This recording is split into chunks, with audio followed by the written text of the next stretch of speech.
Welcome, everybody, to What's in the Box. At the time of recording, this is the hottest day of the year. So what have I done? I've asked three of my friends from the world of comedy and celebrity to stay indoors, stay safe, and melt into a puddle. You'll know him from all over the place. He's gigged in basically every country that has ever existed and will ever exist. It is Nick Page. Hello, Nick. Hello, that's a lie. I've only gigged in 51% of the countries. Well, there's 196 countries, and I haven't gigged in half of them. There you go. How is my sound quality? Because you're sounding a little bit squelchy. It's good. I am going to ask Nick, could you refresh your feed, if that's okay? Just hit the refresh, and I'll add you back in. I'll also reintroduce everyone to the show again. We've got two brand new contestants today and one returner to the box. He's returning. You will know him from gigging in almost half of the countries all over the world. It's Nick Page. Oh, that was a seamless edit. Well done. Thank you very much. It was, wasn't it? Thank you for having me back. I'm slightly sunburned from yesterday, so... Well, apparently today is going to get even worse. They're turning the sun up a little more than usual, so... Perfect. I've got heavy things to do outside. You've got your blinds in the right position. Yes. Nick harvests his own honey, which he delightfully sent me a sample of, and I had some on toast this morning, and can I just say, Nick, that was excellent. Lovely, lovely honey. So thank you very much for that. You're very, very welcome. Excellent. Remember that when you're giving the points out. Oh, if they're relevant to the game, then maybe I will.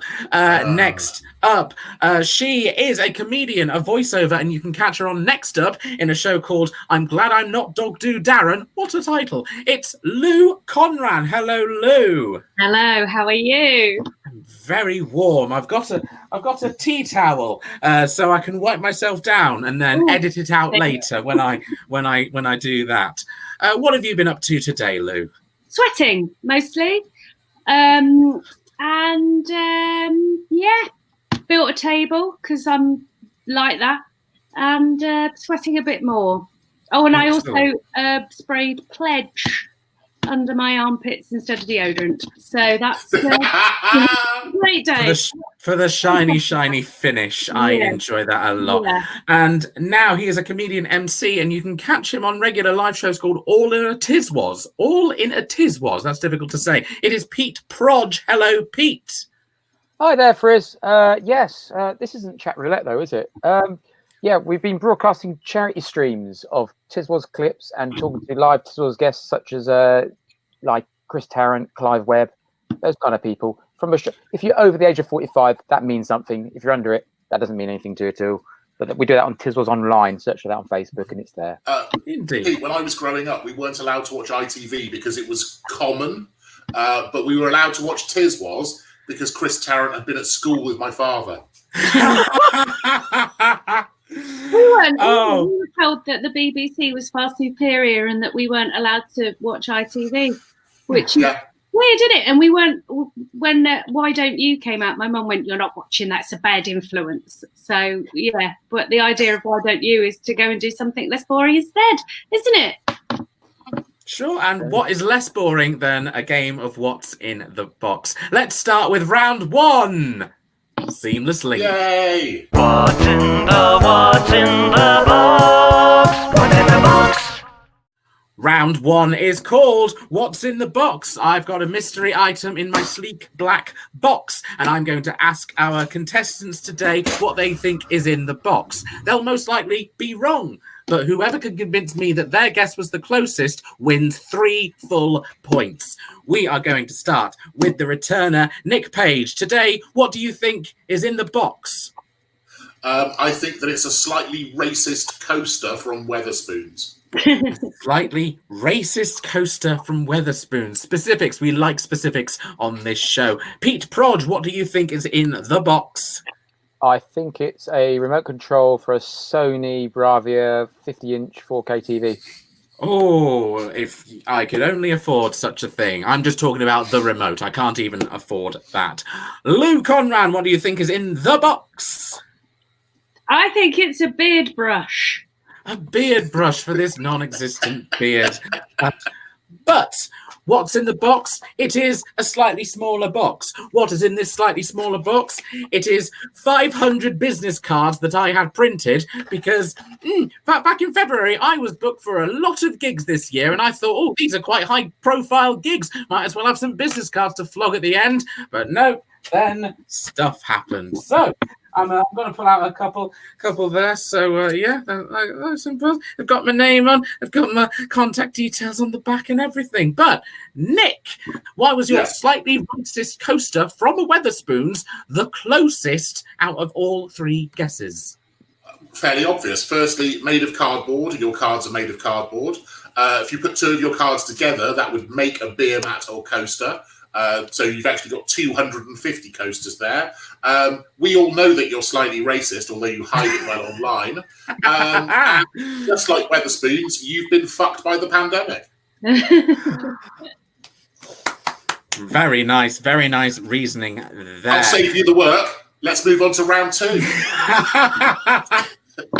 The YouTube algorithm insists that this must be at least 25 minutes long. Pete Prodge, your guess was a remote of a 50-inch Sony TV. Tell me why your guess was the closest. Well, I think that you could kind of simulate the viewing experience using one of those business cards with a bent coat hanger, a bit of sellotape, sticking frizzle in front of your face, and any wall you look at, there it is in glorious resolution, frizzle, as if it's a TV. It'll do. It's not great resolution, though. I've already said I'm quite the cheapskate. These were the free cards that were available on whichever service I got them. It's quite grainy, to be fair. Get you on TV. If they were, sadly, no. But Lou Conran, a beard brush. I'm looking forward to this explanation. Why was your guess the closest? It's perfectly simple, isn't it? Because of the name Frizz.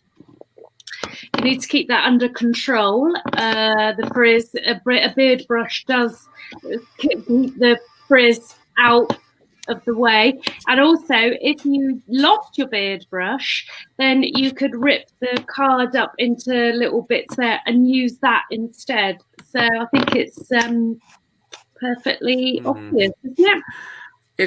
In a pinch, I suppose maybe two of them I could like yank each one at a time, but that takes time and effort. And I'm a very busy man, Lou. Those were fantastic explanations. I loved each one of them. But because you've also been fucked by the pandemic from Nick, that's 3 full points to him. Commiserations to the other two. They were excellent, though. It is time for round 2. What's in the box? What's in the box? Round 2 is called What's in the Shops? Usually when I do the show live, I ask audience members to put items in a box. Clearly, we don't have a live audience here, but I have asked my guests today to prepare 5 items in their own box. They are going to pull out one of the items, which will then be assigned to another guest. We will then tune in to this home shopping network where this guest will have to advertise this new item that they do not know that they're going to be involved in until right now. So Pete is going to start this round, which means your item will be attributed by Nick. Nick, what's the item that you're giving to Pete? I'm giving Pete this random key that is in a drawer that has a tag on it that says 2G or 26. I'm not sure. And I don't know what the key is for, but I dared throw it away because it might be important. Okay, we are now going to tune into Pete Prodge's home shopping network, where he is going to take the guise of a home shopping network host to try and sell us this key. Points will be attributed to his presentation style and whether I want to buy the key off of him. Take it away, Pete. Hi guys, it's Pete Prodge, not Pete Simon, who's been on the shopping channels, but I want to show you today Nick Page's keys, which aren't actually for his house, but they're for his brother's house near Cheltenham. Anybody can get into his house at any point. It's great. You can enjoy it. And because it's 2G, it's only slightly as fatal as 5G, which we know does cause the virus. That's a fact. Scientific fact. Peter Simon told me that. Okay. Thank you very much, Pete. I was worried I'd tuned into InfoWars for a second there. But yes, moving along. Next up is Lou. Lou, you are going to be assigned an object from Pete's mystery box. Pete, what is the item you are assigning to Lou? Right. These all the way from Latvia. These are mushroom soup flavoured crisps. I'm not making that up. Ooh. Oh, you can fuck off with them. Anyway, Lou, you've got a challenge now. Please, we are now tuned into QVC, and it's time for Lou's time to shine as she presents us the mushroom soup flavoured crisp hour.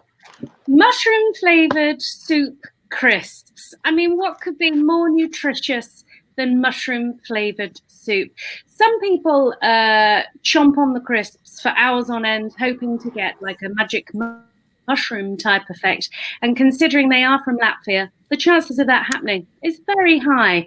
The crisps themselves are made from mushrooms grown in the forests of Schmingding, which is in Latvia. They're hand-picked by orphans, and they need the work to pay for shoes and nail files. So the crisps are very important ethically. Not only are they delicious, but they look nice in the packet. I like that a lot. Closing this round, it's time for Nick's time to shine on the Home Shopping Network, which means, Lou, you are assigning an item to Nick. What is that item? Well, I don't know whether you can see this. Yes. You wind this around a loose ring to make it fit better. There you go. Why don't you just gain weight in your fingers? You should just do that instead. But Nick, please, this springy, softy ring tightener. That's the title I'm going to give it. Please sell this to us right now. Well, of course, with the versatile, beautiful ring tightener, if you have delicate, artistic hands like mine, you will never have to worry about a ring falling off. In fact, just the other week, my wedding ring fell off while I was dancing in the fields, and I had to enlist the help of local metal detectorists to come and find it for me. Had I been aware of the beautiful, versatile, spring-form ring tightener, then, of course, that wouldn't have happened. If you swallow it, you will also get a ring tightening effect as it makes its way through your duodenum, through your colon, and finally to your rectum, where it will adhere because of the ripples on your anal sphincter and the shape of the curls, and have a ring tightening effect there, meaning that the sound of your flatulence will go up actually 2 octaves. So great on the hands, great on the insides, beautiful, versatile, shiny, and remarkably good value. Okay, I enjoyed that. I've got points to give. It's going to be 3 points, 2 points, 1 point. Nick, I'm giving you 2 points, and that's only because of the double meaning of ring tightening. Lou, because those crisps are ethically sourced and everything, and you had the personality of a CBBC presenter, which was very warm and comforting in these trying times, I'm giving you 3 points. And Pete, because you just started ranting about conspiracy theories, that wasn't the task I assigned to you, so that is just 1 point for Pete. That's the end of round 2. We've got some comments. Is this the over 40s edition? Thank you very much, Mark DeQuino. And we've got some, I think that's the emoji for ring tightening there. Right. It's time for round 3. That's the round 3 sound. What's in the box? What's in the box? Round 3 is called the music round. I have quite an extensive collection of compilation CDs. Compilation CDs have music. Compilation CDs are around. Today's one, it's from 2006. It is the BBC Radio 1's Live Lounge. It says 40 unique covers and classic tracks from Radio 1's Live Lounge. And that's inspired me to create a brand new game called I Know That Discography Cover to Cover. Oh, God. On this particular CD, there are various bands doing cover versions of songs that you wouldn't expect them to cover. Some of them I was quite surprised by. I've got a list of 9. Some of them are genuine and on this CD. Others I've completely made up. Bear in mind, the thing to remember is some of these are very, very quite surprising that you probably wouldn't expect. We're going to start with Lou for this round. You name a number between 1 and 9. I will tell you the artist and cover version that they've done. And you tell me if that actually happened or if it came to me in a fever dream. Between 1 and 9, please, Lou. Number 9. Number 9 is James Blunt with his cover of Just a Rascal by Dizzy Rascal. I'm just a rascal, a dizzy rascal. Oh, it's like he's here. Did you ever do that? I'm going to say yes, that's correct. He never did, Lou. That is against all of it, because James Blunt is a very highly recognised officer in the army. He would never want to be called a rascal. Sorry about that, Lou. Next up is Nick Page, a number between 1 and 8, please. 3, please. 3. Did the band Snow Patrol ever do a cover of Firestarter by Prodigy? No. I'm just a fire starter, a twisted... That is a point, Nick. They never did that. That would be ridiculous. Pete Prodge, a number between 1 and 8, please. 4, please. 4. Did Sugar Babes ever cover Chav band Hard-Fi with Living for the Weekend? Does anyone remember Hard-Fi? Yes, and they did do that. They did do that. Which incarnation of the Sugar Babes, though? Version 3.457. I don't know myself, but you still get a point for correctly identifying that Sugar Babes did a cover of Living for the Weekend. We are back with Lou. 7. 7. Did the band Fall Out Boy do a cover of Mariah Carey's I Can't Live If Living Is Without You? Yes. They didn't. That was made up, although I would love to hear it. I can't live if living is without you. That's all Fall Out Boy do. They just extend words longer than they need to be. Much like what I'm doing. Nick, number 1, 2, 5, 6, or 8? 1, please. 1. Did Jamelia, Sugar Pop Jamelia Diva, ever cover Linkin Park's Numb? Oh, I wish she had. Yes, she did. She did.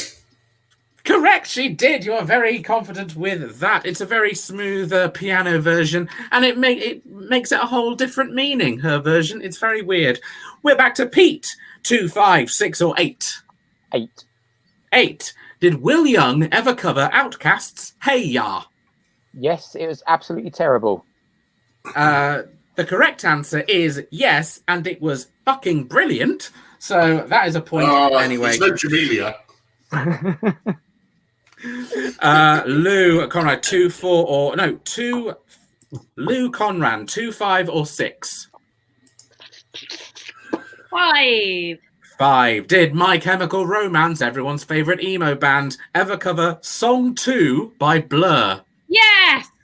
They did. Lou gets a point finally in this round. They did. Again, surprisingly good.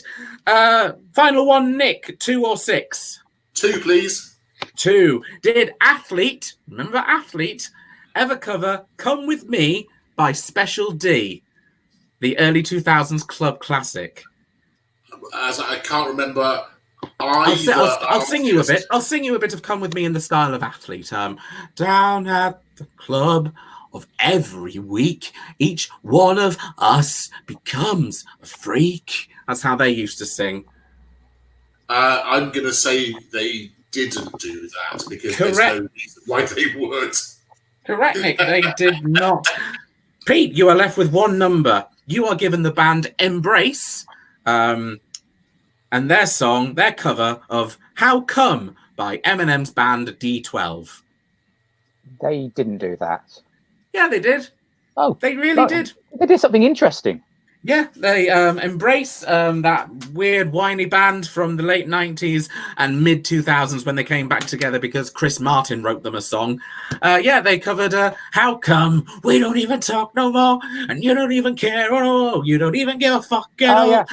Yeah, and that was, Embrace did that, swearing and everything, which was omitted from the CD version. But yeah, very weird. It's embarrassing because I do own that CD. What, the Live Lounge one? Yeah. Oh yeah, give it a listen. We've got a few people. We've got that album somewhere. We've got Laura Monmouth. Hello, Laura. She's a regular friend of the show. There are some decent covers on that. And Mark Dupina says you're the Mike Starwood of musical impressions. Thank you for that. That's literally the only reason I wrote that round. That's the end of round 3. It's time for round 4. What's in the box? What's in the box? Round 4 is called Best Tool for the Job. I'm going to ask our guests to pull out one item from their box and one item alone. Hide it from the camera. I'm then going to give them a problem that all of them are going to be solving. If they can convince me why their tool is the best tool for this job, they win the full points. And there will be arbitrary points coming along here. We are going to start with Nick for this round. Nick, what is your object? It is a Bahraini dirham. It's Money, is it? A Middle Eastern note. Yes, it's currency. Middle note. Which, of course, money is, of course, the best tool for the job because you just pay someone to do it properly. Nick, your problem is from regular contributor John Arbuckle from the Garfield comics. He says, my problem today, my cat marked his territory all over the lasagna. How do I get rid of the smell so I can eat? Nick, using your Middle Eastern money, please solve this problem. Fairly easy. I mean, firstly, the fundamental is that you've got a cat. Cats are cunts. People don't need to own them. You never even own a cat. You own a box of cat shit that cats come and shit in. So firstly, get rid of the cat. Pay somebody to kill the cat. And then pay somebody else to bring you another lasagna. The problem is solved. Don't keep verminous shitting monsters in the same place as things that you want to put in your mouth. This also applies to small dogs. Any dog that weighs less than about 20 kilos is basically a cat. And that's, the wisdom of Ron Swanson from Parks and Recreation. I like that. So throwing money at the problem. We'll get back to that later when I'm giving you out the scores. Next up, Lou, what is your item? Well, it is this. An earring. Thank you. Is that you? Well, slightly egotistically, that's why I bought it. Okay, then. So the Lou Conran branded keyring. How are you going to solve this problem that I'm going to show you now? It is stop people thinking my hay fever is the plague. Right, so that's your problem. How are you going to solve it with your own branded earring, Lou? Well, the plague obviously was way back when, and obviously we're experiencing something similar at the moment. So it's not only an earring, but you see the reflective sunglasses there. If you were to stand wearing this in a certain light and let it catch the sun, it would pierce the eyeballs of the viewer / person in front of you that thinks that you've got the plague from your hay fever, thus rendering them blind, giving you time to run away or push them over, and also find some different people to hang out with. Right, so you've got a little personalised weapon to blind and pierce the eyes of people who think you have the plague. Interesting, we'll get back to that in a moment. Pete, you're the final problem. Pete, what is your object? Sega Mega Drive. Of course, Sega Mega Drive. How are you going to solve the problem of the bins aren't being collected? Pete, tell us how to solve this. Famously, the Sega Mega Drive has a games library of about 900 games, and they're always been increased upon. So obviously what you do is find one of these geeks on the internet who's got a Spectrum emulator, even more retro gaming there for you, and get the ZX Spectrum game Trash Man, where you can learn how to collect all the bins, stick it in there, and play it through that. That's not at all tenuous, is it? So the ZX Spectrum game. But we do like some tenuous stuff on this show. Right, I am going to give away points. Lou, you're the best answer there, to be fair. It was using the object. It was improvising a way around it. I'm giving you 1, 2, 3, 4, 5. 6 points for that. Pete, very tenuous as well. I don't know why playing Trash Man will help get the bins collected, but it's a pleasant distraction, I guess. So that's 2. Nick, I'm only giving you 1 point because you had your answer already ready. It was just throw money at the problem. There was no improv. There was no acting right there. You had your answer already locked in. That's why those points have been dished out the way they have been. It's time for round 5. What's in the box? What's in the box? Round 5 is a quickfire round called 23 Seconds. I've asked our guests to prepare a specialist item, specialist subject, and they're going to name items from it, as many as they can, in 23 seconds. The person in first place always goes first in this to give the other 2 guests a chance to think about what their subject is going to be. And winning at the moment is Lou Conran. Lou, what is your specialist subject? I forgot about this bit. Me! I'll be my specialist subject. Okay, listing as many... this is a What's in the Box first. Listing as many things as she can about Lou Conran. Here is Lou Conran in 23 seconds, starting now. White hair, 5'3", Cancerian, 45. I know, brown eyes. Had my eyebrows plucked once, never done them again. I've got a sister, she lives in Brazil. I've got a niece, I've got a nephew, I've got a mum and I've got a dad. I'm bragging. I haven't had coronavirus. I've got a freezer full of batch-made curry from lentils. Excellent stuff there, Lou. That's the 23 seconds done. Also, if you are also playing the Lou Conran Guess Who game at home, you can just use that video footage to play that as well, and you will eventually find her. Next up is Nick Page. Nick, what is your specialist subject today? British Prime Ministers since 1722.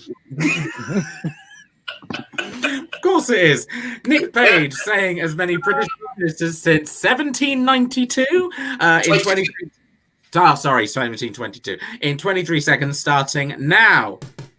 Walpole, Compton, Pelham, Halls, Cavendish, Stewart, Grenville, Fitzroy North, Wentworth, Fitzmaurice, Cavendish, Bentlock, Pitt the Younger, Pitt the Elder, Addington, Wyndham, Grenville, Head, Tuck, Percival, Jenkinson, Canning, Temple, Stanley, Disraeli, Gladstone. And that is time. The problem with that, Nick, is I don't know how many of them were just single surnames or double-barreled, or just one person with 30 surnames double-barreled like that. They were all single surnames. All single surnames. Okay, well, your final score might be off by a couple, but it might not matter. Pete Prodge, you are currently in last place, obviously, because everyone else has done. What is your specialist subject? I think I'm just going to follow on from last time and just go with ZX Spectrum Games. Okay, listing as many ZX Spectrum games as he can in 23 seconds. Here is Pete Prodge starting now. Renegade, Target Renegade, Renegade 3, Trashman Goes Travelling, Chaos, Lords of Chaos, Rebel Star 2, Bubble, Rainbow Islands, Outrun Europa, Turbo Outrun, Batty, International Basketball, International Match Day 2. Oh God, mine's gone blank. That's a great game. Mine's gone blank. That's okay. That is your 23 seconds up. Although some of them, I think, were double-barreled prime ministers that you just shouted out there. We've got the final scores. In third place, it was her first time on the show, but she did a very, very good job. It is Lou Conran. Hello. Thank you. Whilst you're here, 22 points, that is not the worst we've had. It's better than some of the best scores we've had. Is there anything that you would like to plug whilst you are still here? My anus. Yeah, that is Lou Conran there. Check her out on Next Up. In second place with 24 points, it is Pete Prodge. Very well done, Pete. Is there anything that you would like to plug? My YouTube retro gaming channel, which has more than the Spectrum and Sega Mega Drive. It's Reheated Pixels. Excellent. All links will be in description below, including a high-res picture of Lou's anus. The winner with 28 points, it is Nick Page. Very well done, Nick. I think that's 3 for 3. You can. The links to his previous appearances will be in the description below. But Nick, whilst you're here, anything you'd like to share with the audience? Oh, yeah. If you're looking to buy a chainsaw, Stihl chainsaws, very much professional. I mean, mine's probably 15 years old and still going absolutely strong. I've had to replace the bar a couple of times, and obviously you go through quite a lot of chains if you're doing a lot of soaring. I've just uprated all my chains to a chisel profile 3.25, and fuck me, it makes a difference. So Hey. ignore like cheap stuff, pay the money and get still. High still chainsaws. Remember me come Christmas. #ad. So my guests one more time have been Nick Page, Pete Prodge, and Lou Conran. I've been Frizz Frizzle. If you'd like to support the show, you can do. You can buy us a coffee on ko-fi.com/Frizz Frizzle. That's a one-off payment of £3, and you get exclusive features. You get the full unedited version of this show. One more time, Nick Page, Pete Prodge, Lou Conran. I've been Frizz Frizzle. Now, can everyone please wave to the camera for 23 seconds as the end credits play? What's in the box?